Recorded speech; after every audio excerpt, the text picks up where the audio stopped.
You can't be serious, man. You cannot be serious! Hello, everything's happening. Oh. Jesus. All right, hang on. Now I've got him. Oh, Stay on there. Yep. Just stay. Is anyone on the line? What they're doing there. Is Doc on? Doc's on. Yeah, I'm here. And I'm here. Is Don on? Don should be on. Don. Yes, I am on. That's extraordinary, Oh, Don. you're kidding me, aren't you? What, he's on a phone line? Can I just get a full roll call? Sam, can you tell me everyone who's involved in the podcast today? Right, well, it's me. And then Yep. Fiona Byrne, Phoebe, she's got laryngitis. Ivan is over sending coal over to China. No, I haven't asked you who's not involved. I said who is involved physically in the podcast today. Myself, Max, and Don, who's lying on his ass down in his hovel. he said physically. He's physically? Yeah. Well, it's just me and Max. Max and You I. and Max. And Don is phoning it in, is he? Because he's unwell. Yeah, He's hungover. Tell the doc what's wrong with you, Don. Oh, I've got a bad case of Jagger's back, Doc. What can I do for it?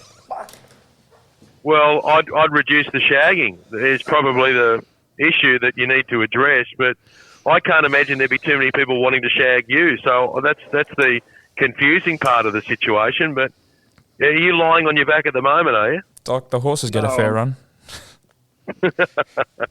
They get a fair ride. Oh, now listen, Sam, how is this going to work? So what, you got me on the blower, you got Don on the blower. Who is driving the bus? Max, is it going to be you? No, Max is. I'm sitting here trying to find out if you've got anything that you can tell Don, or Don wants to ask you something. I want to ask you something for a start, Doc. You might know a bloke called Michael Christian. He was a menswear. He has taken on himself to make a whole lot of caps with "You Cannot Be Serious." You know those. Yeah, I want one. Well, he's going to market them, and this is. Do you think that we'd have a market for them? You Cannot Be Serious shirts and caps, rather. And then he said, "Did we want names put on the side of them?" Don said, "I don't want my name put on the side of it." And I said, "Well, all right, Don. Well, that's all right. Then you wouldn't want the Doc. You wouldn't want Doc Fordham put on the side of it, would you?" No, I think it's more a case that I think you just want the "you can't be serious." I mean, that way it can mean anything. You cannot be serious. It applies to everyone and anything, and I think those who know what the podcast is and fans of the podcast know it's for the podcast, and it means that, you know, commercially you can also sell it to people outside of the podcast because it's just got a great line on it that we associate with the legend John McEnroe. So I don't think you need anything else apart from "you cannot be serious." We just need to get the MAGA colour and the MAGA font out of it. Maybe give us some colourways. Oh, the MAGA. We'll stick with the MAGA font and the MAGA colour. That's going gangbusters over in America. The sage advice of the Doc. So we just have "you Now cannot be listen, serious." Yes, go ahead. Can I ask you a question? Please. This involves Cameron Smith, the fantastic Australian golfer, Yes. and I don't know whether you've discussed this because I've been listening to most of the podcast, but he's now joined up with this Saudi-backed Live Golf Series, Yes. right? Mm-hmm. So they reckon he's guaranteed himself a $140 million payday. But there is a feeling that, you know, well, he's taken the money and he's running. The money's coming from a brutal regime, the Saudi regime. But I really like some comments that the businessman Mark Bouris has made this week where he said, look, you've got to keep in mind, we're all out to look after ourselves and look after our family. And if this guy's being offered a $140 million check, as much as we may not appreciate the Saudi regime and some of the brutal things they've done to people, it's not like Cameron Smith is involving himself in any of those activities. He just wants to play golf. So is there anything wrong with taking the money, or do you need to analyse the source of the money and decide, I'm not going to be a party to this if the money's coming from the brutal Saudi regime? Sam. You could you could apply that to any company anywhere around the world if you want to use that criteria for not dealing with someone. As Greg Norman said, of the 46 sponsors that sponsor the PGA Tour in America, 28 of them come from those brutal regimes that they endorse their product. So it is an absolute furphy to say all that. You can say that about any company. It's like buying electric vehicles. It's like using fossil fuels. It's like using whatever. You can use that analogy for anything if you want to and say, oh, we're not dealing with you because you drive a car that runs fossil fuel. It is an absolute nonsense. Look at Nike. This is well. Look at all the great McDonald's, shoe manufacturers. Yeah. They use underage labour and in sweatshop conditions. Labor. What do they? Yeah, I mean, it's $140 million. $140 million. It's a lot of money to say no to, isn't it, Don? It's 160 as well. Don? 160. Yeah. Ooh. Don? What would you do, Don? Take the money and run. You can't run, you got a bad back, mate. And don't forget, Doc, that's just to sign on. Then they play for a purse of $20 million every tournament.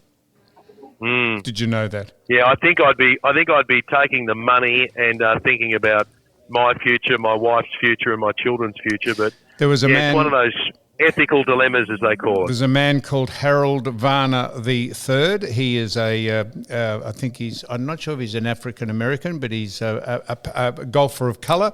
And he said he's been invited, and he said he is joining purely because it gives him a chance to fund his charity. He has a fantastic charity which is for the promotion of underprivileged people to start playing golf, and he said this will put his charity on the map even in bigger circumstances, so that's why he joined. But interesting, Max, Tiger Woods said no. As our sports bloke, have you got a theory on why Tiger Woods would have said no with all that money on the line, considering everyone else found a way of saying yes? Probably because he was the highest paid in his profession for the amount of years that he's been in it, and his ailing body and everything. He probably just wants to hold his reputation in the PGA and all the accolades that come with it and post-career. It makes sense for him to say no. He's already well set up. Unbeknownst to Max, Doc, he has stumbled on exactly the reason I believe Tiger Woods didn't join, because it devalues his 18 majors, if it's you like. It devalues all the majors that he's won. If the PGA becomes a lesser competition, it devalues the majors that he's won. So he would not curry favour with it at all. And all the people who have got majors to their credit would think that they will be insignificant if this tour takes off and becomes the supreme tour in the world. Yeah. Listen. Have you caught up with the news that the one and only Tracy Grimshaw is leaving a current affair at the end of the year? She's been in the host chair for a long, long time. Prior to that, she was one of the hosts of the Today Show, but she's pulling the pin at the end of the year. So Channel 9 is currently trying to work out what to do. So I know, Don, that you watch a lot of TV. You've always got opinions when it comes to these things. So if you were put on the spot and Nine said to you, righto, Don, we need to know from you, who do we put in there to host a current affair? Who are you putting in as Tracy's replacement? Brooke Boney. Brooke Boney from Today's Show. Sam? Yeah. I'd put your good self in, Doc. Or is that a step down? Oh, no, it's not a step down. No, it's primetime TV, but I've got other things going on at the moment. What about you, Mac? You could juggle them? I know the perfect person for it, considering he's already there and he does a fantastic job and he's well versed. His name's Seb Costello. Seb Costello, very talented bloke. I like Seb Costello. Well, I can tell you the front runners, according to people in the media who write about television, the front runners are Carl Stefanovic, Georgie Gardner, Deborah Knight, and Sylvia Jeffries, according to those who write about these things. So it looks like there are a lot of women who are being put forward as the potential replacement for Tracy, and that, I suppose, makes sense because you're replacing a woman with a woman, and there are a lot of male newsreaders out there. So it's good to have a male newsreader and then go to the female host of the show that comes after a current affair. But yeah, they've got a bit of a dilemma on their hands. And should we be approaching Tracy Grimshaw to join the podcast next year? Oh, my Lord. Well, we could talk horses. Tracy and I have got something in common. Yeah. She's a horse lady. She loves her horses. Pity she didn't play football for Hawthorn, Don. You could have spoken to her about the two great loves of your life that you know fuck all else about. And now, so the meritocracy wouldn't be in play here, Doc, would it? It'd be just, we'd tick all the boxes. We'd just get a woman replaced with a woman. No, it's not about that. But, I mean, there's an element there of a lot of women who are capable of doing it and talented. And it just so happens the shortlist has got a heap of women on it and not too many blokes. So I think the only male... Hang on. You're not being a little bit sneaky here, and you're not promoting yourself through this podcast to be the host. Oh my God! Did you not listen to the man? Well, no, I quite like this. I like conspiracy theories, and Don, that's not a bad one. So, in other words, what you're suggesting is that I would like my name added to the shortlist. Well, The way that I've done that is by raising the issue on this podcast. No. Well, as you would know, Doc, unsolicited, I didn't know you were going to ask me that. That's the first person I thought would be good to do it, and that would be you. And I don't know why you can't juggle all the other crap you're doing. I mean, why can't you juggle that? Oh, well, because I've got a challenge on my hands here at the moment with a breakfast show, which is only 2 years old, and I'll tell you one of the reasons, right? I'll tell you one of the reasons. When I took over the breakfast show from Alan Jones on 2GB, yes. when we won the first ratings, the boss gave me a bottle of Penfolds Grange. Yes. However, he explained that I'm only allowed to open it when we win 100 rating surveys, right? Mm. So it is currently sitting in my cupboard at home. What, a $1,500? Yeah, I've got to get to 100 ratings wins before I'm allowed to open the bottle of Grange. So that's years away. So you're just sticking to the goon for the time being, are you, Doc? Yeah, I'm just sticking to whatever I can get my hands on in the meantime.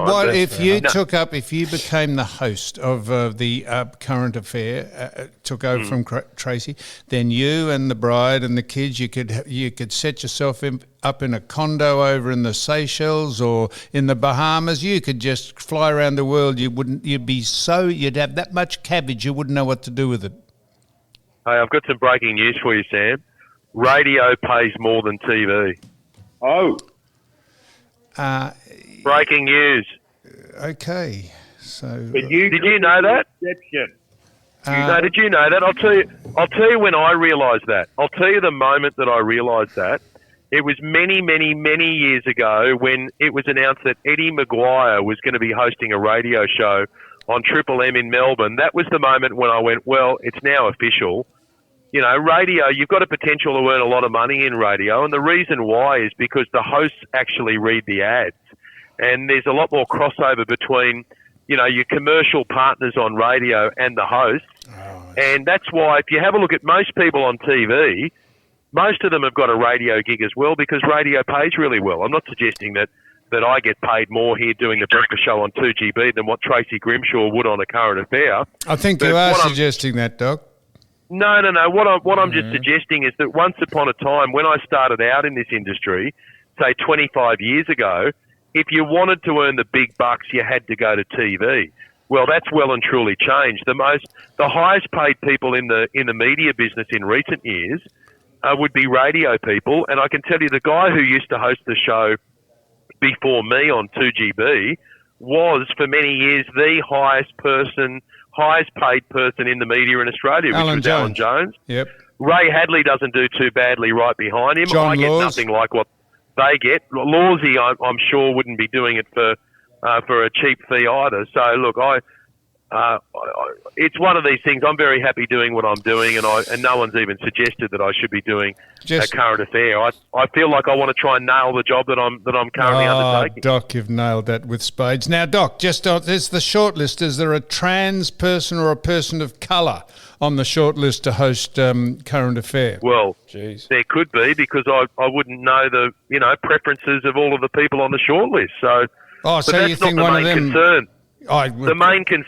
The main concern is just finding the right person to host the show. I'm sure that they will figure that out. I Now, don't. Doc, I don't can believe that. Doc- I don't believe that. I think you're not saying that with a straight face.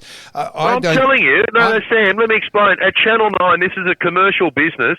This is not the ABC. Channel 9 wants the best person hosting a current affair at 7 p.m. Monday, Tuesday, Wednesday, Thursday, Friday. Of course they That's do. Why, But that's why they don't care. They don't care where the person comes from, what they get up to in their spare time, what size shoe they wear. They just want the person who's going to be best at hosting the show. I don't believe that to be right, Doc.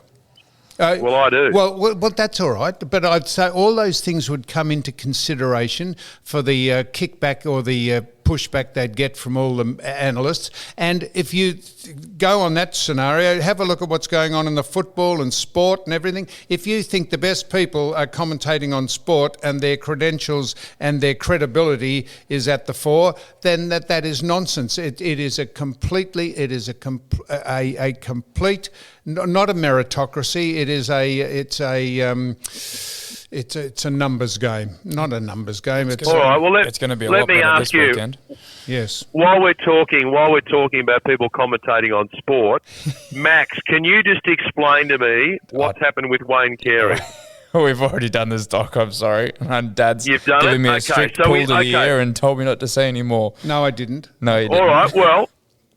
Well, listen. Let me ask you then, Sam. You've Yes. already discussed it, so let me ask you, Yes, Sam. yep. What do you believe the substance was that was inside the bag that fell out of Wayne Carey's pocket and landed on the gambling No, table? it's a very good question, Doc. If he says that he's crushed up some anti-inflammatory tablets and put them in a bag and takes them to a casino and dips into them every now and again to overcome his pain of his legs and his arthritis and what, if he says that, well, that's what he says. If someone wants to test what's in the bag and it finds out not to be anti-inflammatories, my point is, just say it's recreational drugs. Why don't we give him the same leniency that we give all the people who play sport, all the people who are actors, all the people who are in the media, all the entertainers who might get charged every now and again with taking recreational drugs? I know he's noticed he's lost all his jobs. The AFL are going to investigate it. Why don't they do what they do to all the AFL players who take recreational drugs? Give them the benefit of the doubt, counsel them, send them to rehab. Give them. Why don't they do that with Wayne Carey? Why doesn't someone reach out to him and say, Wayne, are you having problems? Why are you taking drugs? Have you got depression? How are you going? Why they just throw him on the scrap heap? Well, I think there's a few points that jumped out at me on this one. One is, according to Wayne Carey, he had actually said to security, look, you can take it if you want. Now, that would suggest someone who was pretty confident that whatever was in the bag was not illegal. No. On the other side of the coin, I can't work out when the hotel called him and said, you've got to vacate the room, why didn't he say to them, no, I'm not leaving the hotel, I'm not leaving the precinct, I've done nothing wrong. I don't understand why he didn't stand his ground if there was nothing in the bag that was illegal. That's correct. He's found guilty before he's proven innocent. Yeah, But also, as you point out, if people test positive as AFL players, well, we don't find out about it, right? They have a strikes policy that they undertake. So Which my they prediction ignore. is he will be back in his commentary roles within 2 weeks. Doc, I don't know if you've got a private security license, but there are rules and regulations with every license, and one of those ones is, and when you work for a nightclub or casino or anything like that, a very common, because that was one of my first thoughts as well, a very common rule is you're not allowed to confiscate or hold on to any contraband or anything like that. So that is the reason why they refuse to take it, because they cannot hold on to it in the event that it goes missing or that they are caught with it. I see. What do you make of it? The word I was trying to think of was the quota system rather than the meritocracy about. I mean, look, it's obviously a bad look, but sometimes things look bad that aren't bad. I think that in the absence of evidence of what was inside the bag, I think you've probably got to take his word for it. And I also understand what you're saying, which is, well, you've got a strikes policy if you're playing the game, so why would it be different if you're commentating on the game? I reckon he'll be back. I think he's got a fair few strikes, let's be honest. Come on. Yeah, look, I know he does. I'm not an expert on it, which is why he hasn't had I any asked strikes. you guys about it. He hasn't had any strike. Well, we're not experts, Doc, but he hasn't had any strikes while he's been playing football. He's a member of the public, and he's a civilian, and there's the majority of civilians are doing what everyone is accusing Wayne of doing. For the fourth or fifth time, he's been stood down. He hasn't been fired. He's been stood down. A long time ago, he shagged someone else's wife. I'm not sure that he actually had penetration, did he? Yes.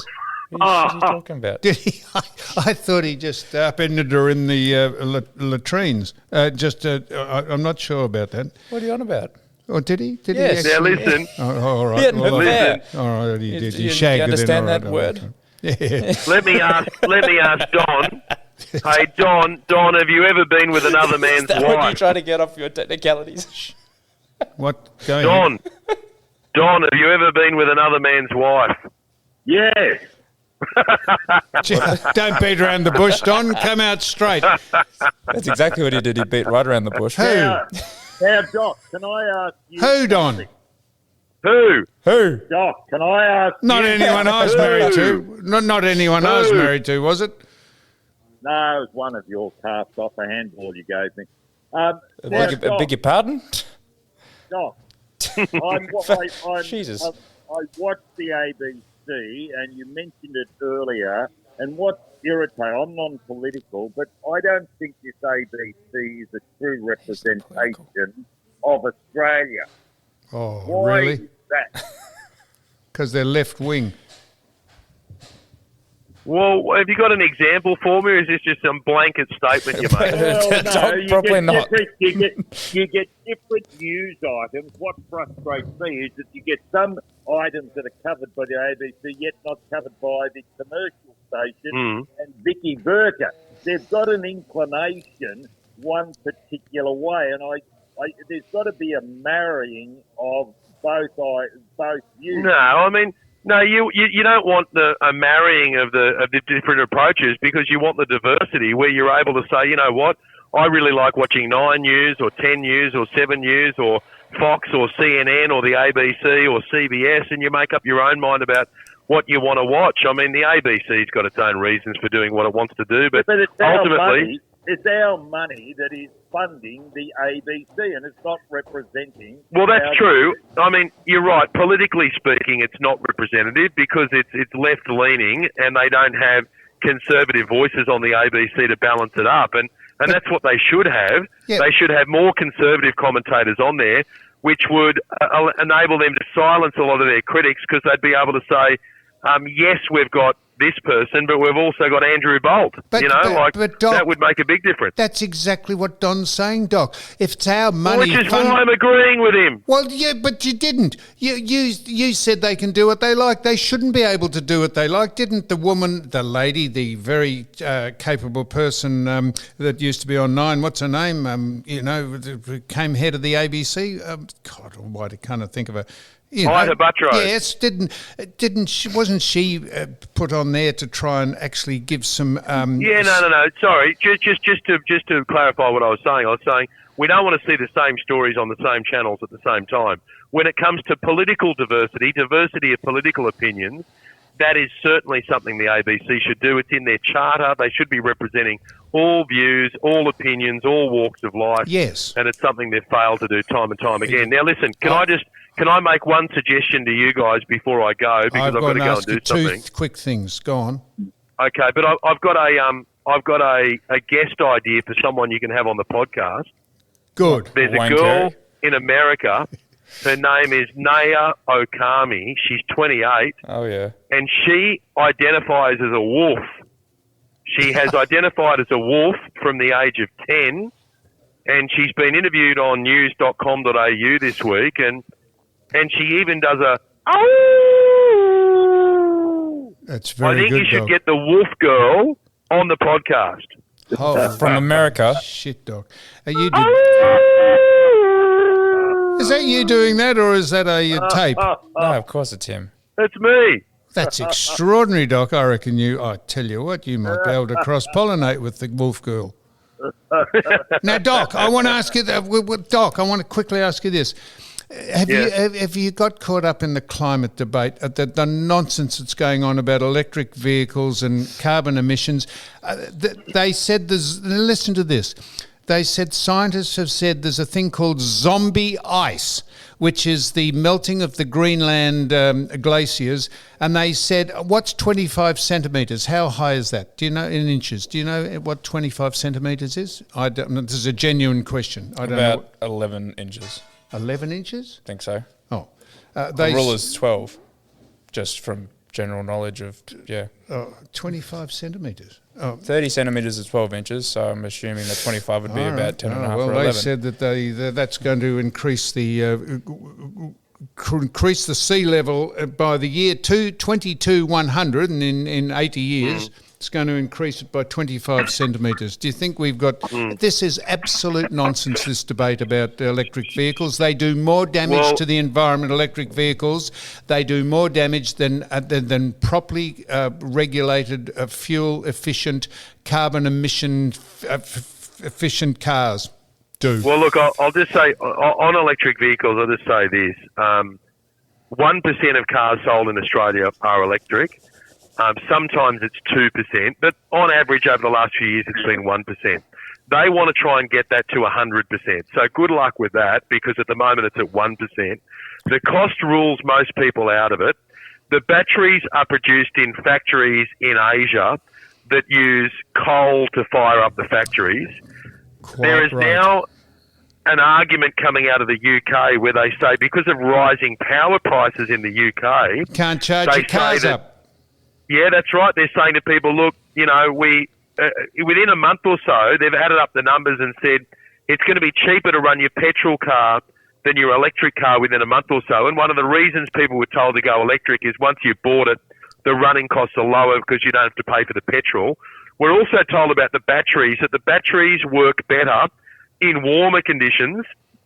So if you're travelling in areas where it's cold, that zaps the batteries. And there are even electric vehicle groups now saying that if you're building a house, put a heater in your garage, because that'll be better for the battery inside the electric vehicle if the garage is heated.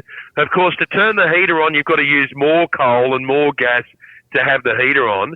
And there's a bloke called Warren Brown, who's a cartoonist for the Daily Telegraph. He had to drive to the bush in New South Wales last week for work. He had to stop 3 times along the way to recharge the battery, just to do a standard trip that you do in one go in a petrol vehicle. And he says the problem is you turn up to the next town, and if someone's in front of you, they're filling up for half an hour before you. So we've got a long way to go. One of the greatest hoaxes perpetrated on a sophisticated society that you'll ever see. It'll never happen. We'll have fossil fuels for the next 30 or 40 years, and rightly so, because our standard of living will retain and remain what it is, rather than going back into an anachronistic age. Well, I'm glad you got that off your chest. And I've only got one more thing to say. You idiot. Doc, good on you. Thanks for being... Doc, yeah, boys. Doc. Fuck Ireland.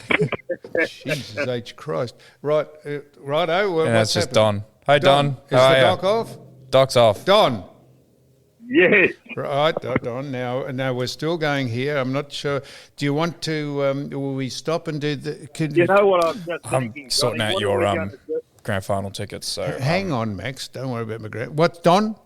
Don't worry about it. Just came to me as I'm struggling. What are we going to do, Johnny, when we become incapacitated years down the track, you and I? I'll put my hand up your aort and work you like a puppet. That's right. When we become unless we're in an iron lung at the repat centre, Don, we might be able to speak. It's not a visual medium we're on, although Max is trying to work that out. We might we will cease doing it, Don. No one cares really. Almost plenty of people care if we do it. Yet I'm talking about health-wise. Yes, I know you're talking about health-wise. I knew you were talking about that, Don. Can we give some shout-outs now that the Doc's gone? No. Well, first of all, now Mick Christian's got these hats coming up, these caps with "You Cannot Be Serious." We're going to market these, or he's going to. We're going to sell them. And if you want to buy any of the caps with "You Cannot Be Serious," won't have your name on it, or mine, or the Doc's, or Max's, or Fifi's, or Phoebe's, or bloody Ivan. It'll just have "You Cannot Be Serious." And so we're sending a shout out to Mick Christian, who is over there in Tasmania. Now, hang on, style? Is it a Pete cap or a giggle? It's a baseball cap, the same one that's Max got the. Giggle. No, we're not doing the giggle hat. We're just doing proper hats. I'm sending out a shout out to now. I sent out a shout out to Jeff, and I said he worked for Pride Real Estate. I saw Jeff, and he said, "Thanks for the shout out." He said, "I don't work for Pride." He said, "I work for Barry Plant." And I said, Don made just a light aside saying, was he in the Pride movement? I said, I didn't think Jeff was in the Pride movement, but it wouldn't matter if he was. But he works for Barry Plant. So we're giving a shout out to Jeff from Barry Plant because he just lives in my tower. And Good on you, Jeff.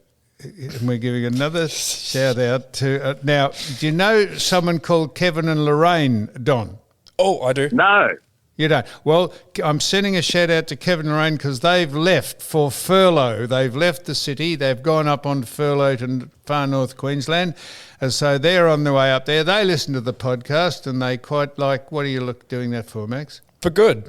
No, they've gone up on furlough. Do you know what a furlough is? It's a holiday. Oh. Why can't you say holiday then, you dick? Well, furlough is part of the English lexicon, Max, and if you'd gone to a proper school and learnt how to speak, rather than say, and here's another thing, Don. Are you listening? Yes, yes. Remember when we used to say we're sending a cheerio to someone, and now we say they're shout-outs. We've become Americanised. It's a bit like, instead of going to a barbecue, the Americans say we're going to a cookout. Or different things. Yeah, a cookout and a barbecue. Yeah. They're different, are they? Yeah, in different communities. No word of a lie. What in different communities? They call them different things, but they're the I don't know how same. to say it without getting in trouble. No, but a cookout, that's like putting a roasting a spit pig or a pig over a spit and rolling it in indigenous societies, all that's all right. And then they used to say, remember when we used to say we were going to get some takeaway food, Don? The Americans say we're going to have takeout, not takeaway. And the British just say, go and have a bit of Chinese. Yeah, and then some people say contributed instead of contributed, and some people say H instead of H, and some people say Monaco instead of Monaco, which is Monaco is correct, and Caribbean instead of Caribbean, which Caribbean is correct. Isn't it amazing, Don? Yes, unbelievable. Riveting. This is riveting. Yeah, I've got a further one. What do you call the country in Europe that has the Eiffel Tower? France. It's France, right? A lot of people go France. So France. Do they? Yeah. Don. I got a text from Eddie Maguire, who is over on the other side of the world, who heard and listened to the podcast last week and was intrigued by our discussion with Jeff Kennett. And he said, in what way? What way isn't Jeff Kennett joining him on that trip? What over the Jeff Kennett? Do you know? Aren't they all going to Lindsay Fox's birthday? Got a boat or something? I don't think Eddie was on Lindsay Fox's boat. I thought he was the MC. Well, I see. Well, he might have just stopped on a much bigger and more salubrious boat than Lindsay Fox's, I've got a feeling, because he was over there staying, I think, on one of the very big media moguls who used to run this country, his boat over there, and then maybe he's going to step off that boat and get onto Lindsay's boat and do the emceeing duties. Anyhow, he was listening, and he texted me and he said, yes, he liked the discussion. He said, but there was a couple of anomalies in the discussion that you and we had with Jeff Kennett, which incidentally was fantastic. He said Collingwood hadn't received their $15 million from the state government as well as Hawthorn. Did you know that? No, I didn't. No. Well, that's what he said. I'm just taking it on face value of what he said. And also he said that Hawthorn had quite a few other favours or had done a few other deals that no other club had done. But But he was very interested in it, and he was listening on the other. I think he was over in the Baltic Sea on Mr. Packer's boat. I was talking about Mr. Kennett. I was interested. He attended Jane Garrett's funeral in Brunswick last, the state funeral, and how he shook the hand of Daniel Andrews as he walked into the funeral. I mean, is that hypocritical? Hypocritical, Don? Whose hand did he shake? Daniel Andrews. Shook whose hand? Well, they both shook hands. Jeff Kennett's hand? Yeah. No, Kennett? Kennett and Andrews shook hands. Yes. Oh, no, What did you Don, want him to do, that's slap him? No, Don, we live in a civilised world, mate. I mean, if you can... No, Don, seriously, if you... If Andrews walked into the room or as introduced to him, I'd just turn my back on the man. Well, that's ignorant, Don. It's not being It is. ignorant. If you can't have a different... If you can't have a difference of opinion and think ill of someone when you face up to them and just say that is being civilised, Don. And I'm not a great fan, not a fan of Dan Andrews at all, or his government, or his politics, or his way he goes about it. But you wouldn't. There'd be very few people. I couldn't think of anyone else I wouldn't. I would not shake hands with. Don't have to get on with them, but just to show that you're civil and that there'll be no. There's no. You don't have to worry about any physical. I just think that's reasonable, Don. And they're both ex-premiers. I mean, hell.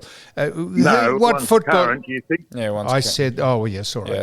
So Don, Gotcha on a so technicality. if you had a meeting of ex-premiership captains of people that had footballers that had captained premiership sides, and you didn't like someone in particular that you'd played against for some reason, or he dudded you in off the field or done something, I don't know, maybe whipped your missus out, I don't know.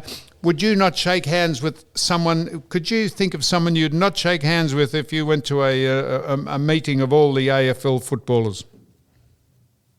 Oh, that's a good one. I should have to think on that. Is there any person that... No, I don't know. That's a good point. Well, No, you've got me on the spot here. No, will there be no one? Because we're, a little bit like boxers, aren't we? We're combatants, and then we've got respect after the game. But that's a different sphere, isn't it? Well, but that's right. With sport, That hasn't answered the question, to be honest. No, but that's right, Don. Yeah, but with sport is a very easy, in a lot of sports, it doesn't matter what you are, it's just you and them. It's a human endeavour that's not usually influenced by money or whatever else or standing in society. So there's a different risk, but hang on, with politics, it's a lot different. Well, of course it is, but all the prime ministers, Labor and Liberal, they would shake hands with one another. They'd go to general meetings. If Kennett had ran this state and ran it under a Liberal philosophy, and now he's not happy with the way Dan Andrews is handling things for a whole lot of different reasons. Well, Kennett was. I forgot that I had the same, and when Kennett was in power too, he was just dictatorial, very arrogant and confident, and consequently, that's why he lost the unlosable election. No, he lost the unlosable... No, don't worry. Yeah, well... he said he lost the unlosable election by from the media, because everyone said he was a shoo-in to win it. That changed the narrative. That's his thing, but also, as constituents, I think it's proven. Upset many people. So let me ask you this, Don. Wouldn't you like a premier? And I know you're going to say that this is what the current one does, but don't you want someone who runs something to be actually dictatorial and say, seeing as the buck stops with you, how things should run and how things should work? No, not at all. Oh, Johnny, that's what the current one does. You've got to reach a consensus, and that's what democracy is. That's correct. So once you decide on something, you get out and you make sure that it happens, and you are the spokesman or spokesperson. The only thing with Daniel Andrews' government is that they're so dishonest and corrupt. And as Jeff said last week, he said, it's not so much the fact that they'll get in with a leg in the air again. It's the fact that if we put up with the absolute dishonesty and corruption of this government and what they've done over the last 2 or 3 years, then the whole scenario of politics just drifts into the ether, because no standards, there's no integrity, there's no. That's what happens. It gets eroded. The confidence of people in power gets your faith in them gets eroded, and then you think, what's the point of voting for anyone? It's going to be very interesting. Ian Cook's impact on the electorate of Mulgrave, and also there's another independent standing out there as well. So I think that will be a very good litmus test as to his popularity. All right, Don. Now here's the dilemma we're faced with now, Don. We've probably only going to have 2 episodes of You Cannot Be Serious today. Well, you're shaking your head. I've got heaps more sport to talk to you about. I just said there's a dilemma. Sorry. We're either going to ring off now and do another thing on sport and get you back on the line, Don, or we're going to continue doing the sport with you on the line, or we're just going to finish now. What would you think we should do, seeing as you're running the whole show, Don, from your bed? Your podcast. Well, will we ring off and we'll start again, and we'll come back with whatever it is we've got to do with sport. Will we do that? No. Oh, are you pretty busy down there? What are you? Oh, yes, on the back. Have you pulled yourself out of bed yet? Literally. No, I know, Don. That you didn't need to say that. That was the cryptic conversation. You didn't have to say literally. That's why I said it. So will we ring off and we'll come back with sport? Have you got any sport you want to speak about other than the people you've never met that you give shout outs to that play football and netball, or have you got anything else about sport? Hello? No. You haven't got it. Sport. Did you watch the Grand Prix? All right. Well, we're going to. All right. Stop it. Well, Don, we're going to ring you back, will we? Or do you want to finish? Don, I've actually got a horse topic to talk to you about. So ring off and then ring back.